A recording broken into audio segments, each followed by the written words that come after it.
America और Israel के Iran पर मिलिट्री एक्शन के बाद मिडिल ईस्ट में टेंशन काफी ज्यादा बढ़ गई है, जिसके बाद रीजनल स्टेबिलिटी को लेकर ग्लोबल लेवल पे कंसर्न देखा जा सकता है। इस पूरे इशू के बीच में एक और चीज जो है वो वायरल हो रही है, एआई प्रिडिक्शन का क्लेम। सोशल मीडिया पर ये बात सर्कुलेट होने लगी है कि XAI के चैटबॉट ग्रॉक ने पहले से ही अटैक की एग्जैक्ट डेट जो है वो प्रिडिक्ट कर दी थी, जिसके बाद लोग इस प्रिडिक्शन की पोस्ट को सोशल मीडिया पर वायरल कर रहे हैं।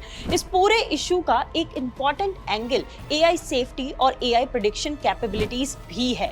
लोगों को लगता है कि एआई फ्यूचर जो है वो प्रिडिक्ट कर सकता है, लेकिन रियलिटी ये है कि एआई सिस्टम, चाहे वो चैट जीपीटी हो या ग्रॉक, पास्ट डेटा, पैटर्न्स और पॉसिबिलिटीज के लेवल पे ही आपको रिस्पॉन्स देता है।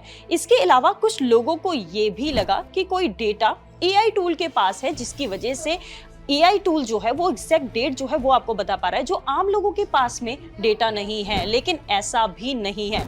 लेकिन समझने वाली बात ये है कि AI tool real time secret military planning या फिर क्लासिफाइड इंटेलिजेंस एक्सेस जो है वो नहीं रखते हैं। जो रिस्पॉन्स वायरल हुआ है वो एक हाइपोथेटिकल एआई आउटपुट था।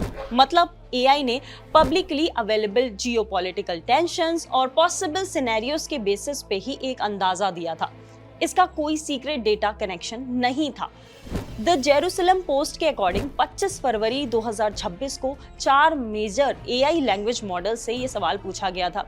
क्लाउड एंथ्रोपिक का, जेमिनाई गूगल का और चैट जीपीटी ओपन एआई का और साथ में ग्रॉक XAI का था, जिनसे सेम टाइप का प्रॉम्प्ट देकर ये पूछा गया था कि क्या एक्सपेक्टेड डेट जो है वो हो सकती है इस टेंशन के चलते।